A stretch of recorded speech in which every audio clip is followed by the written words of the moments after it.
A virus can be simply defined as an obligate intracellular parasite. Means obligate intracellular parasite मतलब वो intracellular parasite के रूप में ही जीवन, ऑब्लिगेट का मतलब होता है कि अविकल्पी, उसके पास कोई विकल्प नहीं है परजीवी जीवन जीने के अलावा, यानी कि वो अपने होस्ट पे ही निर्भर करता है अपने जीवन के लिए।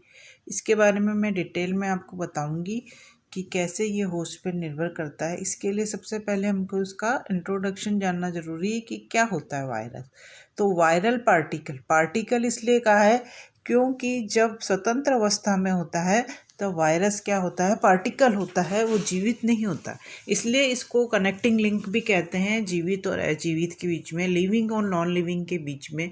तो पार्टिकल और उसको कहते हैं विरियन।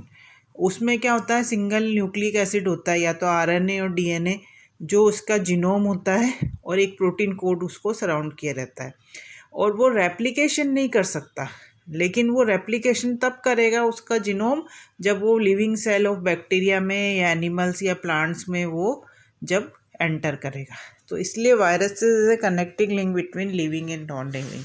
विरियंस इनको कहते हैं, वायरस पार्टिकल इनको कहते हैं।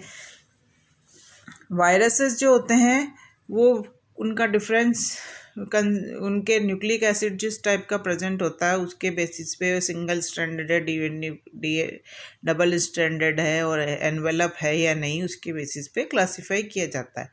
तो एक टिपिकल वायरस का क्या होता है, एक प्रोटीन, सबसे पहले उसके चारों तरफ एक प्रोटीन का कोट होता है जिसको कैप्सिड कहते हैं, और वो सिंपल हेलिकल इकोसहेड्रल से, और एक टेल भी कई बार उसमें पाई जाती है। तो कैप्सिड जो होता है प्रोटेक्शन के लिए होता है। वायरल जीनोम जो होता है वो एकदम ओपन नहीं पड़ा रह सकता, तो उसको एनवायरनमेंट और अदर फैक्टर्स जो रिसेप्टर रिकॉग्निशन, टारगेटिंग और होस्ट सेल इंटरेक्शन में भी इसका कोट का, कैप्सिड का इसका रोल होता है। और कुछ वायरसेस में फॉस्फोलिपिड एनवेलप भी होते हैं जो इन्फेक्टेड होस्ट सेल की मेम्ब्रेन से डिराइव होते हैं और प्रोटीन कोड को सराउंड किए रहते हैं। वायरल एन्कोडेड प्रोटीन होते हैं जिसमें जो प्रोटीन लिपिड, फॉस्फोलिपिड का जो कोड होता है उसमें वायरस के जो जीनोम होते हैं उससे एन्कोडेड ऐसे प्रोटीन्स होते हैं जो स्पाइक प्रोजेक्शंस के फॉर्म में टिपिकली ग्लाइकोप्रोटीन के बने हुए होते हैं, और वो रिसेप्टर रिकॉग्नाइज सेल जो होती है उस वो मतलब रिसेप्टर की तरह यूज़ होते हैं होस्ट सेल्स को जो उसको रिकॉग्नाइज करती है, तभी वायरस का जो होता है उससे बाउंडिंग होता है। तो न्यूरामिनिडेज एंड हीमोग्लूटिनिन ग्लाइकोप्रोटीन जो होते हैं इन्फ्लुएंजा ए वायरस पे एक्सप्रेस होते हैं। एक टिपिकल वायरस का ये स्ट्रक्चर है। वायरस ट्रोपिज्म क्या होता है, viruses are most abundant and diverse pathogen on the अर्थ।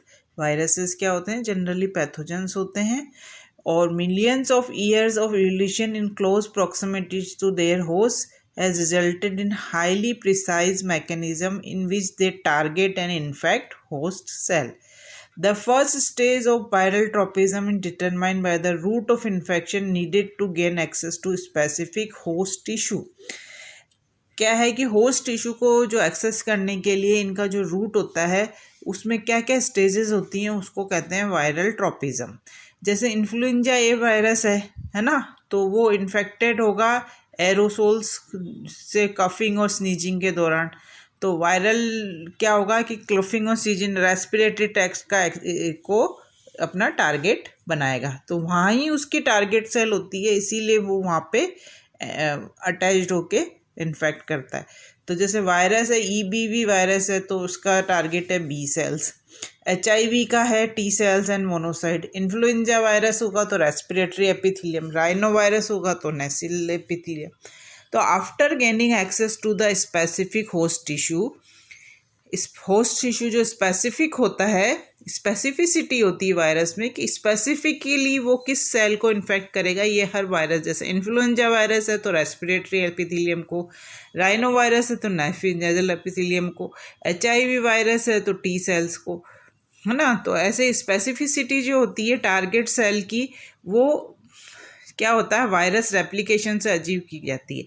जब वायरस क्या करता है, रिकॉग्नाइज करता है और रिसेप्टर से अपने टारगेट सेल की सरफेस पे बाउंड होता है, तो उसको एंटर करने के लिए क्या होता है कि वो रिसेप्टर मीडिएटेड रिकॉग्नाइजेशन होता है, और जो CD4 को जो सेल्स होती हैं टी सेल्स की, और CCR5 होता है ह्यूमन लिम्फोसाइट पे, एंड GP120 ये आपके लिए थोड़ा हाई हो जाएगा, इसलिए इसको मैं स्किप कर रही हूँ, आगे हम बाद में डालेंगे।